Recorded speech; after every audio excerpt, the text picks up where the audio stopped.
자, 이제 첫 번째 유로파 경기. 자, 슬라비아 프라하 대 지금 이제 조랴 루안스크. 자, 우선 이제 양 팀의 결장자 누수를 간략하게 보면은 이제 프라하 같은 경우에는 주전 수비 3명, 그리고 지금 미드필더 1명이 결장 중입니다. 그리고 이제 루안스크 같은 경우에는 뭐 큰 결장자는 없어요. 이렇게 지금 양 팀의 결장자 누수를 간략하게 확인할 수가 있고, 우선 이제 프라하 같은 경우에는 현재 리그에서 5경기를 치렀는데 지금 5경기 모두 전승 중으로 이제 시즌 초반부터 상승세를 타고 있습니다. 그리고 이제 프라하 같은 경우에는 홈에서 공수 밸런스가 좀 굉장히 좋은 편으로 홈에서 좀 극강의 모습을 지금 보이고 있는 상태라고 생각하시면 될 것 같아요.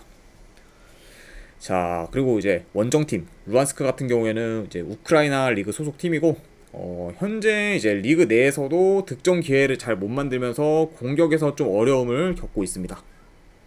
그러니까 지금 루안스크 같은 경우에 지금 홈 원정 가릴 거 없이 지금 유스팅을 지금 거의 못 만들고 있는 상황이에요. 그러다 보니까 지금 현재 경기력이 좋지 못한 상태에서 지금 유로파 리그를 뛰게 된 그런 상황이라고 볼 수 있네요. 네, 자, 이렇게 양 팀에 대해서 간략하게 말씀을 드렸고, 우선 이제 경기 양상을 봤을 때 전체적으로 이제 프라하가 점유율이 더 높을 것으로 봐요. 그러다 보니까 전반적으로 이제 경기를 주도하지 않을까 생각합니다.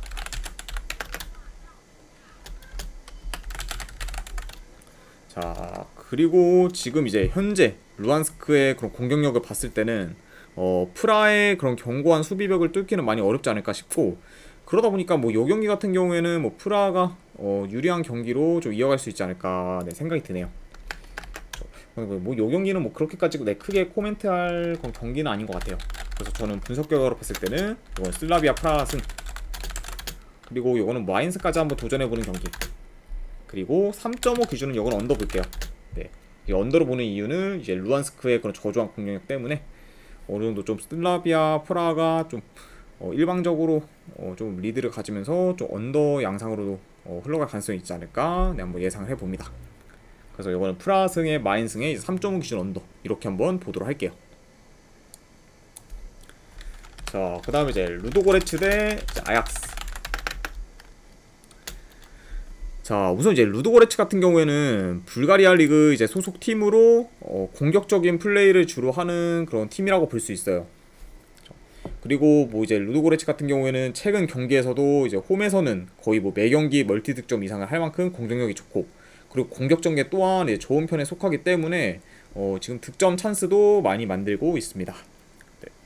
자, 이런 지금 홈에서의 루도고레츠라고 볼 수가 있고, 아약스도 이제 여전히 공격 전개나 연계가 좋기 때문에 득점 찬스를 많이 만들고는 있지만 최근 좀 원정에서 수비가 안 좋기 때문에 이번 경기에서도 좀 어느 정도 좀 실점을 염두에 둬야 되지 않나 생각이 들어요.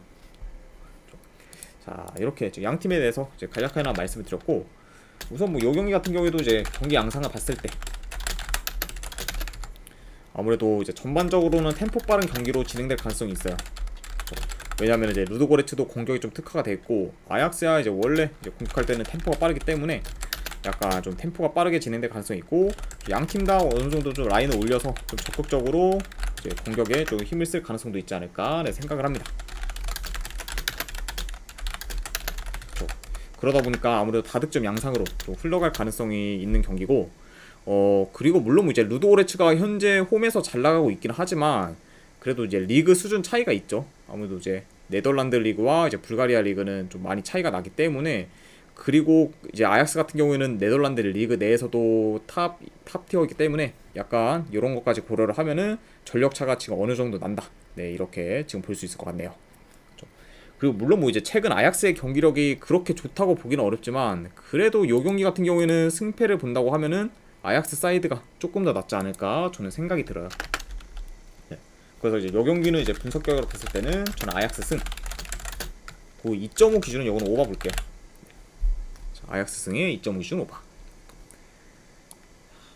이렇게 보고, 그 다음에 이제 KI 클락스피크 대 이제 세리프.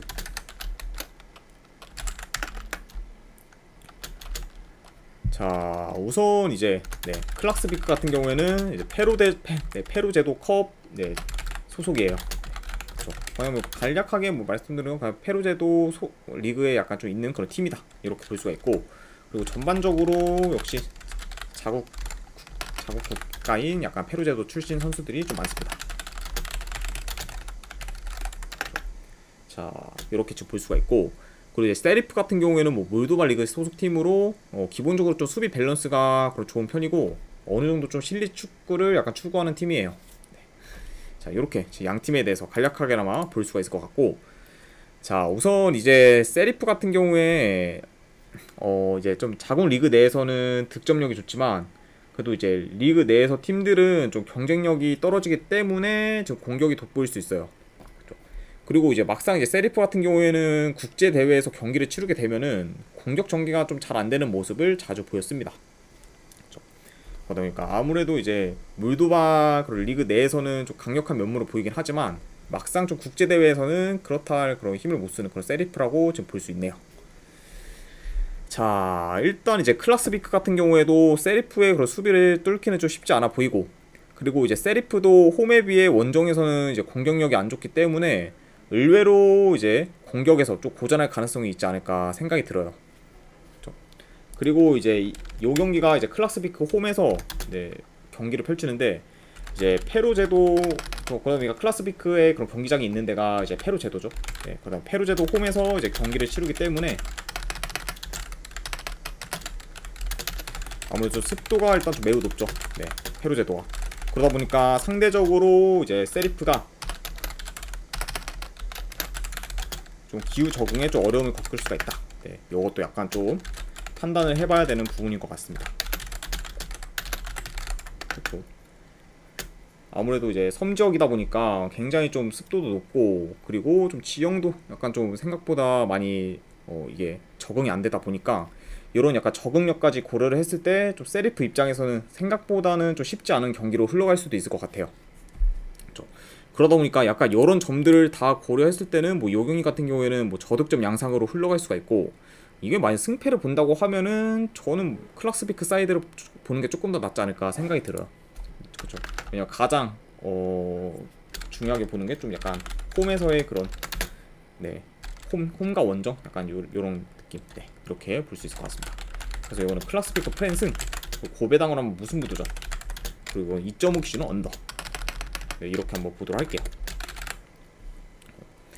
자, 아무래도 이제 세리프가 이제 페루제도 홈에서 좀 경기를 치르는 거는 약간 좀 어려울 수도 있기 때문에, 이런 점들을 고려해서 이제 클락스비크 사이드에 이제 언더까지 같이 보도록 하겠습니다. 자, 이렇게 마무리가 됐고, 그 다음에 이제 위니옹 대 이제 루가노. 자, 우선 이제 위니옹 같은 경우에는 벨기에 리그 출신 팀으로 최근 2년간 리그 최상위권을 계속해서 유지하면서 지금 경쟁력 있는 팀으로 자리매김했어요. 그리고 이제 위니옹 같은 경우에는 지난 시즌 유로파 리그에서도 기대 이상의 활약을 펼쳤죠. 그 예시로 이제 우니온 베를린 상대로 홈에서 뭐 3대0 대승을 거둔 경기가 있었습니다. 자, 이런 지금 위니옹이라고 볼 수가 있고, 우선 이제 루가노 같은 경우에는 스위스 리그 출신 팀으로 리그 내에서는 그런 폭발적인 득점력을 보여줄 때가 많긴 하지만, 막상 좀 국제 대회에 나왔을 때는 좀 힘을 못 쓰는 모습을 종종 보였긴 했습니다. 그렇죠. 물론 뭐 이제 루가노의 최근 마지막 국제 대회 출전이 3-4년 전이긴 하지만, 그때 이제 유로파에서 1승도 못한 채 좀 조별리그 꼴등을 하면서 국제 대회에서는 다소 좀 경쟁력 약한 모습을 보였어요. 물론 뭐 이제 지금은 조금 더 뭐 나아졌을 수도 있긴 하지만, 그렇다고 해서 크게 기대는 안 되는 상황이다. 이렇게 지금 말씀드리고 싶네요. 자, 일단 뭐 위뇽 같은 경우에는 최근에도 이제 홈에서 여전히 극강의 모습을 보이면서 대승을 하는 경우도 좀 심심치 않게 볼 수 있습니다. 그만큼 이제 공격 전개도 뛰어나면서 수비까지 좀 안정적인 그런 홈 위니옹이라고 볼 수가 있어요. 그리고 뭐 요 경기 같은 경우에는 이제 위니옹과 루가노 양 팀의 좀 전력 차도 어느 정도 나기 때문에 전력 차까지 고려를 한다고 하면은 요거는 위니옹 사이드를 보는 게 조금 더 맞지 않나 저는 생각을 합니다. 그래서 요거는 저는 이제 분석 결과를 봤을 때는 위니옹 승, 그리고 2.5 기준 오바 보는 경기, 이렇게 한번 보도록 할게요. 위니옹 승에 이제 2.5 기준 오바. 자, 그 다음에 이제 BK 해켄데 에버딘. 자, 우선 여기 또 이제 양 팀의 결장자 누수를 간략하게나마 보면은 뭐 이제 BK 해켄 같은 경우에는 뭐 주전 미드필더 뭐 한 명, 그리고 공격수 한 명 정도가 지금 결장의 상황입니다. 그리고 뭐 이제 에버딘 같은 경우에는 뭐 주전 공격수 정도가 한 명 결장이라고 보면 돼요. 자, 이렇게 양 팀의 결장자 누수를 간략하게나마 볼 수가 있었고, 일단은 이제 요 두 팀 같은 경우에는 2년 전에 이제 컨퍼런스 리그에서 한 번씩 이제 맞붙은 적이 있는데, 서로 이제 홈에서 한 번씩 승리를 거뒀습니다. 자, 그리고 이제 해켄 같은 경우에는 스웨덴 리그 출신 팀으로 이제 홈에서는 공격 전개가 좀 잘 되면서 현재 좀 폭발적인 득점력을 보여주고 있어요. 그래서 뭐 이제 해켄 같은 경우에는 지금 홈에서 7경기 연속 지금 멀티 득점 이상을 기록 중입니다.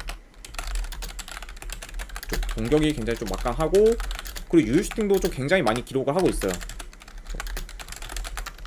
그러다 보니까 확실히 좀 홈에서의 그런 공격력은 믿을만한 팀이지 않나 저는 생각을 합니다. 자, 그러니까 홈에서 좀 극강의 모습을 보이고 있는 그런 해켄이라고 볼 수가 있고, 그리고 에버딘 같은 경우에는 이제 스코틀랜드 리그 출신 팀으로 이제 지난 시즌, 아이고 잠시만요. 네, 아이고 죄송합니다. 네.